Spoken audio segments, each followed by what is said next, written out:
Okay, so episode 2 of the Crusade, Doctor Who is missing, and as a result, there's only this reconstruction gives us only so much to talk about, so much to assess. It seems fine. Maybe it's a bit of meandering. Maybe they're only, like usual in classic Doctor Who, they seem to write only so much plot for their episodes, and they have to have at least one episode, even in a four-parter sometimes, of meandering. Because there's not much to say here, let's educate you all about, if you're not already informed, about the Third Crusade.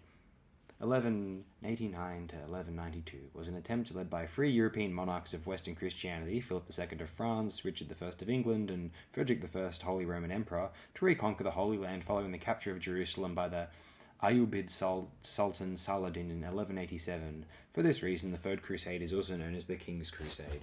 It was partially successful, recapturing the important cities of Acre and Jaffa, and reversing most of Saladin's conquests, but it failed to recapture Jerusalem, which was the major aim of the Crusade and its religious focus.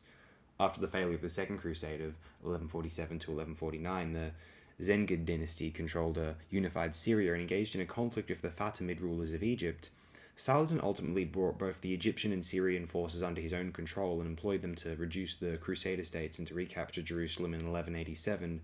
Spurred by religious zeal, King Henry II of England and King Philip II of France, later known as Philip Augustus, entered their conflict with each other to lead a new crusade. The death of Henry, the 6th of July 1189, however, meant the English contingent came under the command of his successor, King Richard I of England. The elderly German Emperor Frederick Barbarossa also responded to the call to arms, leading a massive army across the Balkans and Anatolia. He achieved some victories against the Seljuk Sultanate of Rum, but he died whilst crossing the river on the 10th of June 1190 before reaching the Holy Land. His death caused tremendous grief among the German Crusaders, and most of his troops returned home. After the Crusaders had driven the Ayyubid army from Acre, Philip, in company with Frederick's successor in command of the German Crusaders, Leopold V, Duke of Austria, left the Holy Land in August 1191. Following a major victory by the Crusaders at the Battle of Arsuf, most of the coastline of the Levant was returned to Christian control. On the 2nd of September 1192, Richard and Saladin finalized the Treaty of Jaffa, which recognized Muslim control over Jerusalem but allowed unarmed Christian pilgrims and merchants to visit the city. Richard departed the Holy Land on the 9th of October 1192. The successes of the Third Crusade allowed Westerners to maintain considerable states in Cyprus and on the Syrian coast. The failure to recapture Jerusalem inspired the subsequent Fourth Crusade of 1202 to 1204, but Europeans would only regain the city, and only briefly, in the Sixth Crusade in 1229.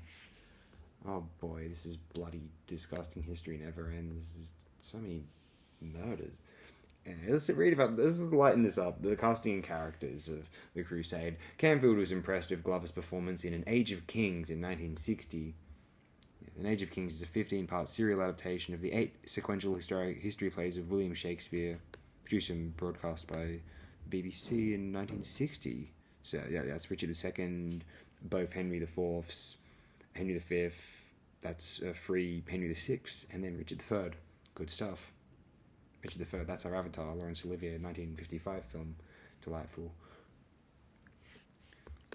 Camfield was impressed with Glover's performance in Age of Kings, 1960, led to his casting in the serial. Glover expressed excitement to work with Camfield and to work with Russell again. He found Hill welcoming, but felt that Hartnell was not fond of him. When it appeared that Glover may not be available, Camfield interviewed Nicholas Courtney for the role, having known him at school in Egypt, but felt that he was not suitable. Nicholas Courtney, he played the Brigadier. Delightful.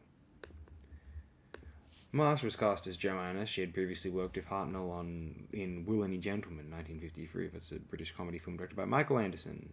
Okay. John Pertwee's in the film as well. That's interesting. During which she met her husband, third Doctor actor John Pertwee. Okay, I guess I wasn't aware that Jean Marsh and John Pertwee were married. I was overly familiar with Jean Marsh, to be fair. Adrian Hill was also considered for the role and read for Camfield and Lambert. They decided that she was not tall enough. Oh, poor dear.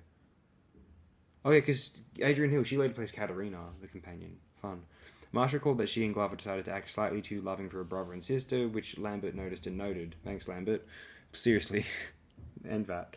The European actors in foreign roles were blacked up for the serial by the makeup department. Yeah, that's not a wonderful thing. We don't do that anymore, which is good. Walter Randall was cast as El Akir, having been good friends of Camfield since working together on Jerry Halliday in 1951. Randall previously appeared in the series as Tonila in The Aztecs 1964. Several other actors had also appeared in previous serials, namely Marco Polo. only so much to say here. Missing serial, as you can tell. If you're so inclined, view episode 3 of our retrospective on the Crusade. That one's available. We can discuss that one and assess it fairer, I think.